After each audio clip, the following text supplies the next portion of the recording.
তিন শ্রেণীর চক্ষু জাহান্নাম দেখবে না। তিন শ্রেণীর মানুষ জান্নাতে যাবেই, তিন শ্রেণীর মানুষ জান্নাতে যাবেই। এক, বাকাত মিন খাসিয়াতিল্লাহ, ওই চক্ষু ওই মানুষ যে আল্লাহর ভয়ে কাঁদে। দুই, হারাসাত ফি সাবিলিল্লাহ, ওই চক্ষু ওই মানুষ যে আল্লাহ রাস্তায় পাহারা দেয়। তিন, গাজাতান মাহারেমিল্লাহ, ওই চক্ষু যে বেগানা নারী অপর নারীকে দেখে চক্ষু নিচু করে, অপর নারীকে দেখে চক্ষু নিচু করে যে সে জান্নাতে যাবে। এই কথা মুহাম্মদ সাল্লাল্লাহু আলাইহি সাল্লাম বলেন। তিনি বলেন, পৃথিবীর মানুষ শুনে রেখো। জাবের রাদিয়াল্লাহু তাআলা আনহু বলেন, আল্লাহর নবীকে তিনি বললেন, আল্লাহ রাসূল, কোন মহিলার ওপরে যদি হঠাৎ চোখ পড়ে যায় তাহলে কি করব? আল্লাহর নবী, কোন মহিলার ওপরে যদি হঠাৎ চক্ষু পড়ে যায় তাহলে কি করব? তখন আল্লাহ রাসূল ফামারানি, আমাকে আদেশ করলেন, আন আসরিফা বাসারি, আমি আমার মুখটা ফিরিয়ে নিব, মুখটা ঘুরিয়ে নিব। তাহলে যদি সত্য সত্যই বাড়িতে আপনি টিভিতে খবর শোনেন, তো যখন খবর টিভিতে চলবে তখন আপনাকে এভাবে বসে থাকতে হবে। আপনি একটা রং মাখানো মহিলার মুখের উপরে তাকিয়ে খবর শুনবেন, তখনও আপনার ঈমান কাজ করে। ধর্ম কি পাগল হয়ে গেছে? ধর্ম কি রাজশাহী চাঁপাইনবাবগঞ্জের হাওয়াই লাড্ডু? दोनों हाथ में लड्डू है, जो चाहे उसको खा ले, जो चाहे उसको छोड़ दे। भूल हिसाब ताकवा, ताकवा আপনার পাপকে ঠেকাতে পারে, ঈমানই আপনার পাপকে ঠেকাতে পারে। ঈমান যত বেশি পাপ তত কম, ঈমান যত কম পাপ তত বেশি। তাহাজ্জুদ পড়লেও জেনা হবে, ঈমান কমে জন্য বোরকা পরে যদি, হাত মোজা পরে যদি, পা মোজা পরে যদি, চশমা লাগিয়ে রাস্তায় চলে যদি, তবুও তার যদি ঈমান কম হয় তাহলে সে এত পর্দার ভিতরে থেকেও জেনার গল্প করবে। শুনুন, ঈমান দিয়েই পাপ ঠেকানো যায়।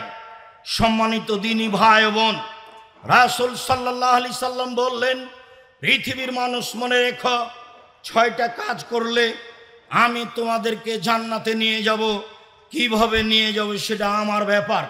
6টার একটা হলো এই, তুমি যদি চক্ষু নিচু করতে পারো তাহলে আমি তোমাকে জান্নাতে নিয়ে যাওয়ার জন্য জিম্মেদারি নিলাম। 3 শ্রেণীর মানুষ জান্নাতে যাবে। তার এক শ্রেণীর মানুষ হচ্ছে যারা চক্ষু নিচু করে চলে, তারা জান্নাতে যাবে। এই কথা মুহাম্মদ সাল্লাল্লাহু আলাইহি সাল্লাম বলেন। সম্মানিত দ্বীনি ভাই বোন, এইখানে আর একটা হাদিস বলে রাখি। আল্লাহ রাসূল বললেন, 3টে বিপদ নেমে আসবে 3টা পাপের কারণে। 3টে বিপদ নেমে আসবে 3টা পাপের কারণে। 3টে বিপদ নেমে আসবে 3টা পাপের কারণে। 1, ভূমিকম্প হবে। 2, আকার আকৃতি পরিবর্তন হবে। সন্ধ্যায় ছিল মানুষ, সকালে হবে সৌর শুকুর। 3, সমস্যা নেমে আসবে। স্কুলে মারামারি, মাদ্রাসায় মারামারি, মসজিদে মারামারি, যেখান সেখানে হইচই, কেউ কাউকে মানে না, বড় ছোট বলে কিছু নেই, ওয়াদা অঙ্গীকার নেই, ভালোবাসা নেই, একজন আর একজনের বিরুদ্ধে নির্দ্বিধায় চলছে। 3টে বিপদ নেমে আসবে 3টা পাপের কারণে। 1, ভূমিকম্প হবে। বিপদ 2, আকার আকৃতি পরিবর্তন হবে। সন্ধ্যায় থাকবে মানুষ, সকালে হবে সৌর বা বানর, শুকুর কা বানর। 3, সমস্যা নেমে আসবে। পাপ 3টা। 1, এদা সারেবুল খমুরা, যখন মানুষ নেশাদার দ্রব্য পান করবে তখন এই 3টে বিপদ নেমে আসবে। 2, জাহরাতিল কায়নাত, মেয়েরা যখন নাচবে তখন এই 3টে বিপদ নেমে আসবে। প্রায় সব মোবাইলে মেয়ে নাচে, প্রায় সব দোকানে মেয়ে নাচে, প্রায় সব বাড়িতে মেয়ে নাচে। মেয়েরা যখন নাচবে তখন এই বিপদ নেমে আসবে। 3, অদারাববিল মাজিব, যখন বাদ্যযন্ত্র প্রকাশ পাবে, সব মোবাইলেই বাজনা বাজে, প্রায় সব দোকানেই বাজনা বাজে, প্রায় সব বাড়িতেই বাজনা বাজে। কোটি কোটি টাকা খরচ করে মানুষ বহির্বিশ্ব থেকে যারা গান বাজনা করে নাচে তাদেরকে মানুষ নিয়ে আসে, তখনও তারা শিক্ষিত মানুষ, এই কথা ঠিক নয়। আল্লাহ বলেছেন ইন্নামা ইয়াতাযাক্কারু উলুল আলবাব, নিশ্চয় উপদেশ গ্রহণ করে শিক্ষিত মানুষ। যারা এসব নাচ গানের ব্যবস্থা করে তারাকে যারা শিক্ষিত বলে তারাও মূর্খ মানুষ, তার জানা নাই কে শিক্ষিত। সম্মানিত দিনী ভাই ও বোন, বলছিলাম রাসূল সাল্লাল্লাহু আলাইহি সাল্লাম বলেন তিনটি বিপদ নেমে আসে তিনটি পাপের কারণে। তারপরে বলছিলাম যে চক্ষু নিচু করে যে সে জান্নাতে যাবে। কিভাবে আপনি মহিলা কলেজের প্রিন্সিপাল হন, গার্লস স্কুলের শিক্ষকতা করেন, দিন রাত আপনার মেয়ে চোখের সামনে পড়ে, তাহলে তো সেই লোকের মতো হলো। কোন লোকের মতো হলো? সেই লোকের মতো হলো। সেই লোকের কথাটা বলার পূর্বে একটা কথা বলি। আল্লাহ রাসূল বলছেন পৃথিবীর মানুষ মনে রেখো, আমার উম্মাত মিশে যাবে ইহুদি খ্রিস্টানদের সাথে। ডান হাতের বিঘত যেমন বাম হাতের সমান, সমান সমান যেমন আমার উম্মাত মিশে যাবে ইহুদি খ্রিস্টানের সাথে। পোশাক আশাকে, চাল চলনে, শিক্ষায়, খাতা কলমে, জুতা স্যান্ডেলে, চলাফেরাতে, খাওয়া দাওয়াতে সব কিছুতেই মিশে যাবে ইহুদি খ্রিস্টানদের সাথে। ডান পায়ের জুতা যেমন বাম পায়ের সমান, বাম পায়ের জুতা যেমন ডান পায়ের সমান, সমান সমান মিশে যাবে আমার উম্মাত ইহুদি খ্রিস্টানদের সাথে, একেবারে হুবাহু মিশে যাবে। এইটুকু বলার পরে তিনি ভাষাগত নিচে নামতে লাগলেন। নামতে নামতে বলছেন পৃথিবীর মানুষ মনে রেখো, ইহুদি খ্রিস্টান যদি মায়ের সাথে জেনা করে থাকে আমার উম্মাত মায়ের সাথে জেনা করবে। আপনার পাশে ছেলেটা দাঁড়িয়ে আছে, তার মাথায় দেখেন চুল কিভাবে ছাঁটা আছে, তার গায়ের গেঞ্জিটা দেখেন। এবার আপনার কাছে ফিরে যাই, যেই কথাটা বলার জন্য এইটুকু বলছি সেটুকু হলো, আপনি প্রতি রমজানে উমরা করেন, হজও বেশ কয়েকবার করেছেন। আপনার সাথে যখন আপনার মেয়ে হাঁটে তখন স্কিন পায়জামা পরে আছে, গেঞ্জি গায়ে দিয়ে আছে, তখনও আপনি হাজি? দুঃখিত। মনে রাখবেন রাসূল সাল্লাল্লাহু আলাইহি সাল্লাম বলেছেন নবীদের স্বভাব ছিল 10টি। রাসূল সাল্লাল্লাহু আলাইহি সাল্লাম বলেছেন নবীদের বৈশিষ্ট্য ছিল 10টি।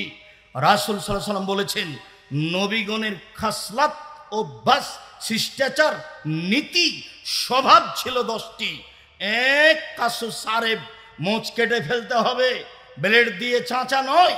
2, এফাউল্লোহা, দাড়ি বড় করতে হবে। চেঁচে ফেললেও বড় পাপ, কেটে ফেললেও বড় পাপ, চেঁচে ফেললে তার উপরে অভিশাপ হবে আল্লাহর পক্ষ থেকে। ও মহিলা হতে চায়, মহিলার সাদৃশ্য হতে চায়, তার জন্য তার উপরে অভিশাপ হবে, গজব হবে। এই কথা মুহাম্মদ সাল্লাল্লাহু আলাইহি সাল্লাম বলেন। 3, মেশওয়াক করতে হবে। নবীগণের বৈশিষ্ট্য 4, পেশাব পায়খানার পরে পানি দিয়ে পবিত্রতা অর্জন করতে হবে। এটাই রাসূলের নীতি। আগে ঢেল টিস্যু পেপার পান, পরে পানি, এ কথা নয়। পানি দিয়েই পবিত্রতা অর্জন করতে হবে পেশাব পায়খানার পরে। তারপরে হাতটা মাটিতে মেজে নিতে হবে, একাধিক সহিহ হাদিস। আবার ঢেল টিস্যু পেপার ধরে 40 কদম হাঁটতে হবে, পায়ের ওপরে পা উঠাতে হবে, খক খক করে কাশতে হবে। এই অপছন্দ নীতি রাসূল সাল্লাল্লাহু আলাইহি সাল্লামের নয়। এই নোংরা নীতি রাসূল সাল্লাল্লাহু আলাইহি সাল্লামের নয়। যদি তাই হয় তাহলে সে ঢেল টিস্যু পেপার নিয়ে 40 কদম হাঁটে, তার বউ কেন হাঁটে না?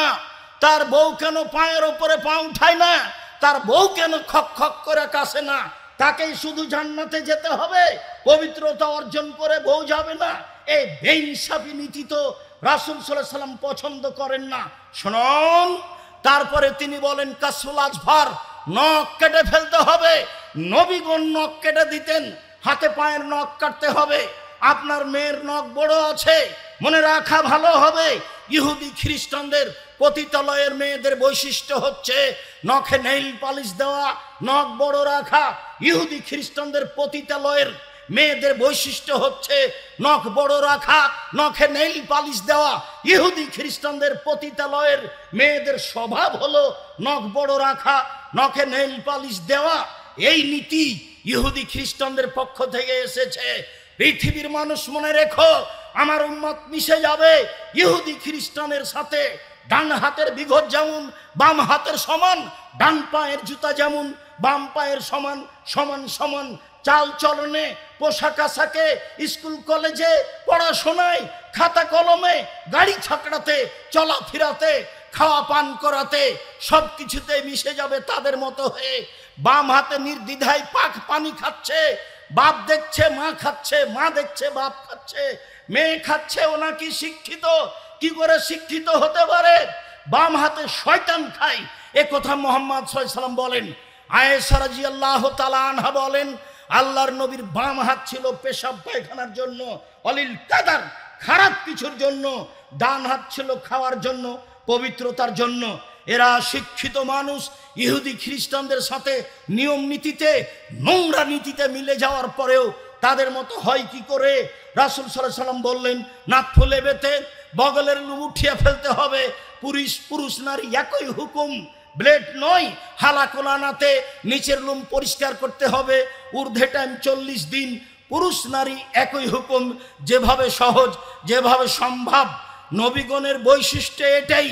সম্মানিত দিনী ভাই ও বোন, বলছিলাম রাসূল সাল্লাল্লাহু আলাইহি সাল্লাম বললেন, 3 শ্রেণীর মানুষ জান্নাতে যাবে।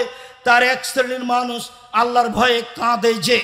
আবু হুরায়রা রাদিয়াল্লাহু তাআলা আনহু বলেন, রাসূল সাল্লাল্লাহু আলাইহি সাল্লাম বলেছেন, লাইসা শাইউন আহাব্বা ইনদাল্লাহি মিন কাতরাতাইনি ওয়া ফারাইনি। 2টি বিন্দু ফোঁটা আল্লাহর কাছে যত প্রিয়, 2টি দাগ চিহ্ন আল্লাহর কাছে যত প্রিয়, পৃথিবীর কোনো কিছু আল্লাহর কাছে তত প্রিয় নয়। এক, কাতরাতু দমুইন মিন খাশিয়াতিল্লাহ, আল্লাহর ভয়ে এক ফোঁটা চোখের পানি আল্লাহর কাছে যত প্রিয়, পৃথিবীর কোনো কিছু আল্লাহর কাছে তত প্রিয় নয়। হজ বড় ইবাদত, এ কথাই ঠিক। হজ কবুল হলে মানুষ হয়ে যায় সেই দিনের মতো যেদিন তার মা তাকে জন্ম দিয়েছে, নিষ্পাপ হয়ে যায়। এরপরেও এই ইবাদতটি আল্লাহর কাছে অত প্রিয় নয়। এক ফোঁটা চোখের পানি আল্লাহর ভয়ে আল্লাহর কাছে যত প্রিয়। এরপরে আল্লাহ রাসূল বললেন যে এক ফোঁটা গায়ের রক্ত যুদ্ধে নেমে গিয়ে কেটে গেছে, ফেটে গেছে, এই রক্ত আল্লাহর কাছে যত প্রিয়, পৃথিবীর কোনো কিছু আল্লাহর কাছে তত প্রিয় নয়। 3, যুদ্ধে নেমে কেটে যাওয়া দাগ, ফেটে যাওয়া দাগ, এই দাগ আল্লাহর কাছে যত প্রিয়, পৃথিবীর কোনো কিছু আল্লাহর কাছে তত প্রিয় নয়। 4, আসারুন ফারিজিন মিন ফারাইজিল্লাহ, আল্লাহর বিধান পালন করতে, সালাত আদায় করতে, ইবাদত তাসবিহ তাহলিল করতে, কপালের দাগ, হাঁটুর দাগ, টাকনুর দাগ, এই দাগ আল্লাহর কাছে যত প্রিয়, পৃথিবীর কোনো কিছু আল্লাহর কাছে তত প্রিয় নয়। সম্মানিত দিনী ভাই বোন, সিরিয়ালে 1 নম্বরে যেটা আছে সেটাই সহজ, বাকি একটাও সহজ নয়। 2, আল্লাহর রাস্তায় এক ফোঁটা গায়ের রক্ত। 3, আল্লাহর রাস্তায় নেমে গিয়ে ফেটে যাওয়া, কেটে যাওয়া দাগ। 4, ইবাদত করতে করতে হাতে পায়ের টাকনোর, কপালের দাগ। এটা তো আপনার হাতে নয়, একদিনে করা যায় না। 1 নম্বরে যেটা আছে সেটা সহজ, এখনই সহজ। রাসূল সাল্লাল্লাহু আলাইহি সাল্লাম যখন বললেন যে তোমরা যদি আল্লাহকে জানতে আমি যেমন জানি, তোমরা যদি আল্লাহকে চিনতে আমি যেমন চিনি, তাহলে বেশি বেশি কাঁদতে, কম কম কম হাসতে। ফাগাত্তা আসহাবু রাসূলিল্লাহ সাল্লাল্লাহু আলাইহি সাল্লাম রাআসাহুম লাহুম খানিন, তখন সাহাবীগণ কাপড় দিয়ে মাথা ঢেকে নিয়ে কান্নাকাটি করতে লাগলেন। বুখারী মুসলিম। সম্মানিত দিনী ভাই বোন, আপনাকে আমি আল্লাহর ভয় করার জন্য আন্তরিকভাবে অনুরোধ জানাচ্ছি। নির্জনে আল্লাহকে ডেকে আপনার পাপের কথা বলেন।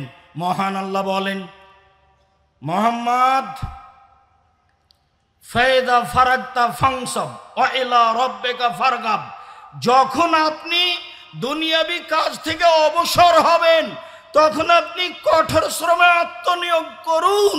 আর আপনি আমাকে যা বলবেন তা বিনয়ের সাথে কান্নাকাটি করে বলুন, বিনয়ের সাথে কান্নাকাটি করে বলুন। আপনার বলার ঢংটা প্রমাণ করবে যে আপনি আল্লাহর দরবারে কেঁদে বলছেন। আপনি বলবেন আসসালামু আলাইকুম রহমতুল্লাহ, আসসালামু আলাইকুম রহমতুল্লাহ, বেহাক্কে লা ইলাহা ইল্লাল্লাহ। তাহলে সেটা কি আসলে কান্নাকাটি করা হলো, না এটা ইবাদতের সাথে মজাক করা হলো। আপনাকে আমি কষ্ট দিতে আসিনি, আপনি আমার দিনী ভাই, আপনি আমার দিনী বোন, আপনাকে কষ্ট দিয়ে আমি কিছু করতে চাইনি। জাতির যদি রাস্তাঘাট করে দিতে না পারি, জাতির যদি স্কুল কলেজ করে দিতে না পারি, জাতিকে চূড়ান্ত সঠিক ধর্ম দিতে পারবো ইনশাআল্লাহ। ধর্মের ব্যাপারে জাতিকে ফাঁকি দিয়ে পরকাল হারাতে রাজি নই। অতএব এটা ইবাদত নয়। আল্লাহর দরবারে কান্নাকাটি বুঝাতে হবে, ভয় ভীতি বুঝাতে হবে, নিজেকে অপরাধী বুঝাতে হবে।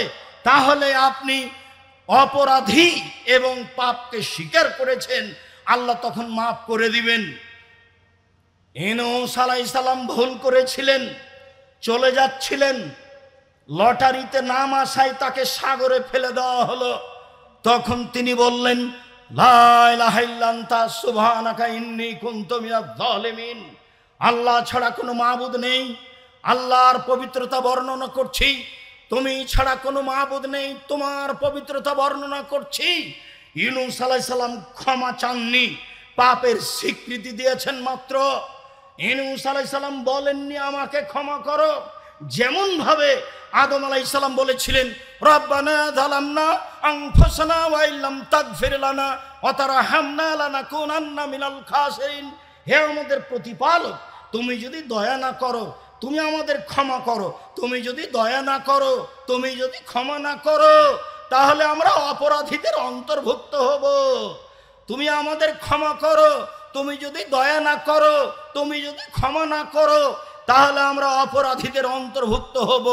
মূসা আলাইহিস সালাম এক থাপ্পড় দিয়ে লোকটাকে মেরে দিয়ে বললেন, রব্বি ইন্নী যালামতু নাফসি ফাগফিরলি।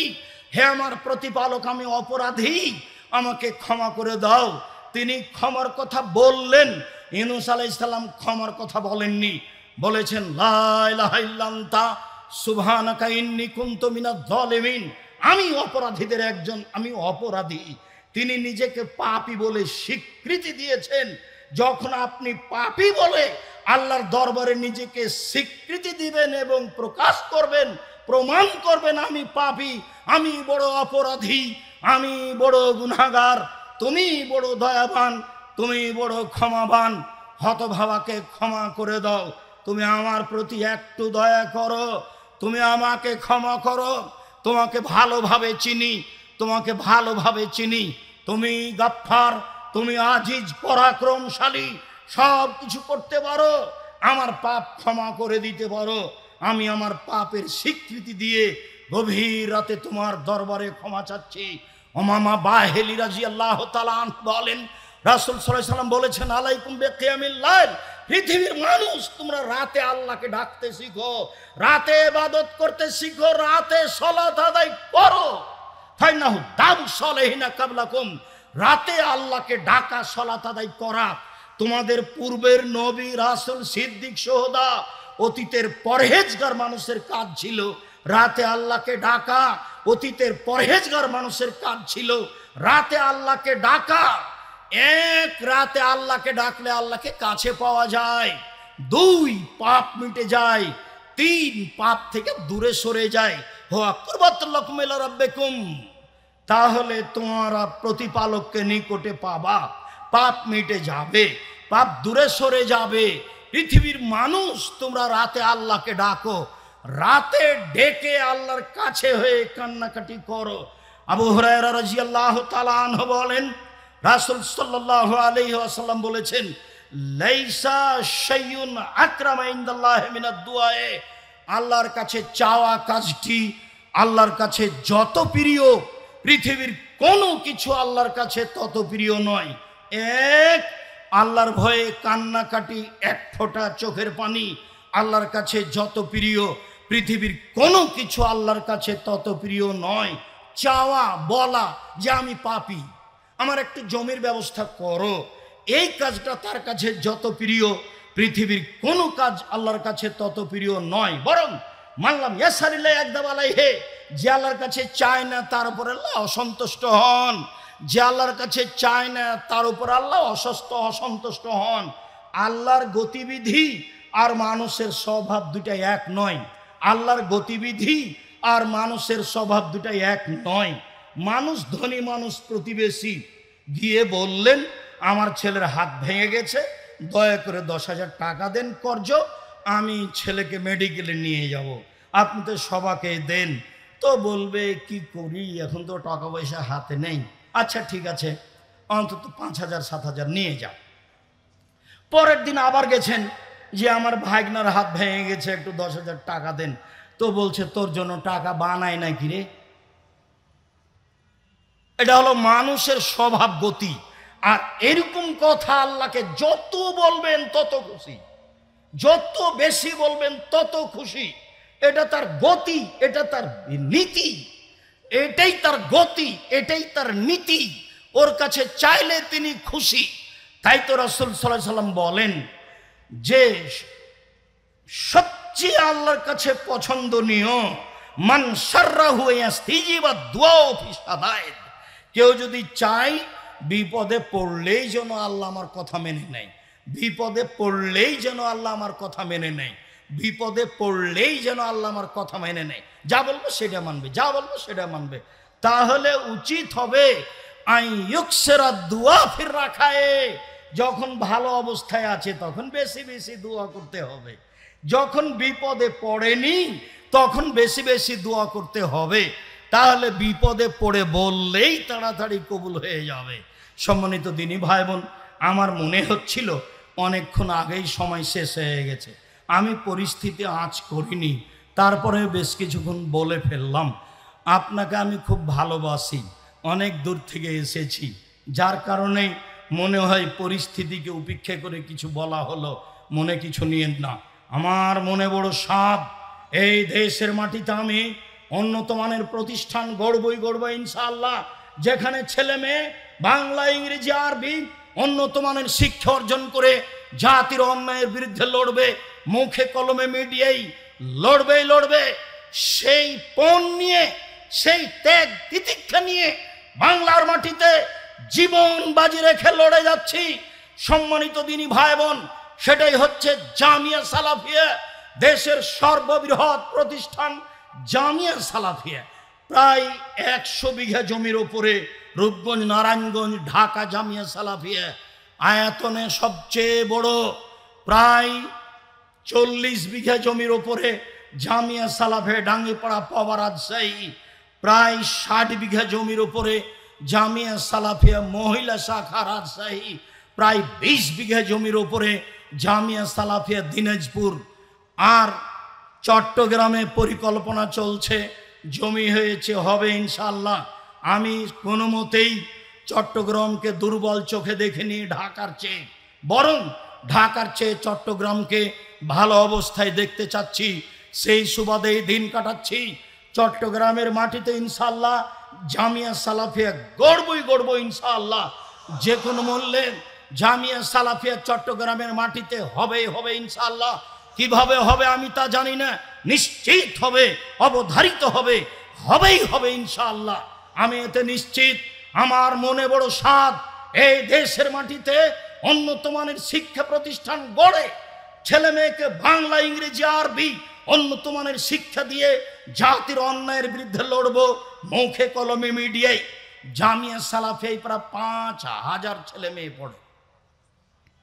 জামিয়া সালাফিয়া 519 জন এতিম আছে, অসহায় এতিম। জামিয়া সালাফিয়ায় 300 জন শিক্ষক শিক্ষিকা রয়েছেন, যারা মদিনা বিশ্ববিদ্যালয় থেকে আসেন, চলমান আছেন, আসবেন। তাদের বেতন লাগে না, আসা যাওয়া খরচ খাওয়া লাগে। যারা ইন্ডিয়া থেকে এসে আছেন তাদের বেতন লাগে, অনেক বেতন। আমরা যারা দেশের আছি, সাধারণ আছি, প্রতি মাসে এ যাবৎ 32 লক্ষ টাকা বেতন লেগে আসছে। এবারের জানুয়ারি থেকে কত লাগবে তা এখন আমার হিসাবে নেই, জানুয়ারির পরে আমি বলবো ইনশাআল্লাহ। সম্মানিত দিনী ভাই বোন, শিক্ষা গুণে শিক্ষা মানে, শিক্ষক গুণে শিক্ষা মানে, আয়াতনে এই দেশের বড় প্রতিষ্ঠান জামিয়া সালাফিয়া জীবন বাজি রেখে এই কাজ করে যাচ্ছি। জামিয়া সালাফিয়ার বড় শাখা সারা বাংলাদেশ জুড়ে মক্তব পরিচালনা করব ইনশাআল্লাহ। যেখানে থাকবে দাওয়াতি কার্যক্রম, যেখানে থাকবে শিক্ষা কার্যক্রম, কোরআন শিক্ষা দেওয়া। উত্তরবঙ্গে প্রায় 450 মসজিদ চলে, আমরা দক্ষিণবঙ্গে আসব ইনশাল্লাহ সময়ের গতিতে দেশ জুড়ে মক্তব পরিচালনা করব জামিয়া সালাফের বড় শাখা আর দাওয়াইল আল্লাহ। এক ভাই কথা বলছিলেন, তখন আমার একটা কথা মনে পড়েছিল। জি, যখন ফেনীতে, কুমিল্লায়, নোয়াখালীতে বন্যা দেখা দিয়েছিল, তখন আর দাওয়াইল আল্লাহর পক্ষ থেকে 8 জন মানুষ সব সময় ত্রাণ বিতরণ করছিল, এবং 2টে ছিল ওই যেগুলো কি ট্রলারগুলো, যেগুলো দ্রুতগামী গিয়ে মানুষকে উদ্ধার করবে। সব সময় অসহায় মানুষের পাশে দাঁড়াই জামিয়া সালাফের বড় শাখা আর দাওয়াইল আল্লাহ। দেশব্যাপী মক্তব পরিচালনা করব ইনশাআল্লাহ। দেশ জুড়ে উন্নত মানের শিক্ষা প্রতিষ্ঠান গড়ব ইনশাআল্লাহ। মর্মে জাতির কাছে যেটা দাবি রেখেছি, আপনার কাছে যেটা দাবি রেখেছি, সেটা হলো এই, একটু মুখে বলবেন আল্লাহ তুমি জামিয়া সালাফে কবুল করো। এইটুকু আমার দাবি, বাকিটুকু আপনার ইচ্ছে। এ কথাই ঠিক যে শিরক মুক্ত প্রতিষ্ঠান জামিয়া সালাফিয়া, বিদাত মুক্ত প্রতিষ্ঠান জামিয়া সালাফিয়া, দল মুক্ত প্রতিষ্ঠান জামিয়া সালাফিয়া, সংগঠন মুক্ত প্রতিষ্ঠান জামিয়া সালাফিয়া, হিংসা মুক্ত প্রতিষ্ঠান জামিয়া সালাফিয়া, দেশের বৃহৎ প্রতিষ্ঠান জামিয়া সালাফিয়া। মন খুলে জামিয়া সালাফিয়ার জন্য দোয়া করেন, আপনার প্রতিষ্ঠানের জন্য দোয়া করেন, যাতে করে এই প্রতিষ্ঠানের মাধ্যমে জাতির অন্যায়ের বিরুদ্ধে লড়তে পারি। প্রতিপালক তুমি সর্বশক্তিমান, তুমি সবকিছু করতে পারো। মানুষ হিসাবে চট্টগ্রামের মাটিতে বক্তব্যের শেষে তুমি পরাক্রমশালী, তোমাকে এটা বিশ্বাস করে তোমার কোনো শরিক নেই, এই দাবি তোমার দরবারে জোরালোভাবে রেখে তোমার ক্ষমতার কাছে আশ্রয় ভিক্ষা চাচ্ছি। তুমি এই চট্টগ্রামের মাটিতে একটি বড় থেকে বড় উপযুক্ত জামিয়া সালাফের ব্যবস্থা করে দাও। তোমার দরবারে এই জোরালো দাবি দাওয়া রেখে আলোচনার শেষে এসে বলছি, আল্লাহ আমাদের যারা মারা গেছে তুমি তাদের কবরের শাস্তি মাফ করো। আমরা যারা অসুস্থ তুমি তাদের আরোগ্য দান করো। আমরা যারা বেঁচে আছি তুমি তাদেরকে তোমার রাসূলের পদ্ধতি অনুযায়ী চলার তৌফিক দান করো। আজকে আল্লাহ ভীতি সম্পর্কে যে আলোচনা শুনলাম, রাতের অন্ধকারে 2 রাকাত সালাত আদায় করে ভয় ভীতি নিয়ে তোমাকে একটু ডাকার, ক্ষমা চাওয়ার, পাওয়ার একটু সুযোগ করে দাও। তোমার দরবারে এই জোরালো দাবি দাওয়া দোয়া রেখে এখানে আলোচনা শেষ করছি। আব্দুল্লাহর বই আছে বুখারীর ব্যাখ্যা, ব্যতিক্রম ব্যাখ্যা মিন্নাতুল বারী। ফিলিস্তিন সম্পর্কে আব্দুল্লাহ যে বই লিখেছে সেটাও আছে। আল ইতিসাম পত্রিকার এখন সম্পাদক আব্দুল্লাহ লিখে, কাজে এই পত্রিকা আপনার কাছে গ্রহণীয় বলে আমরা আশাবাদী।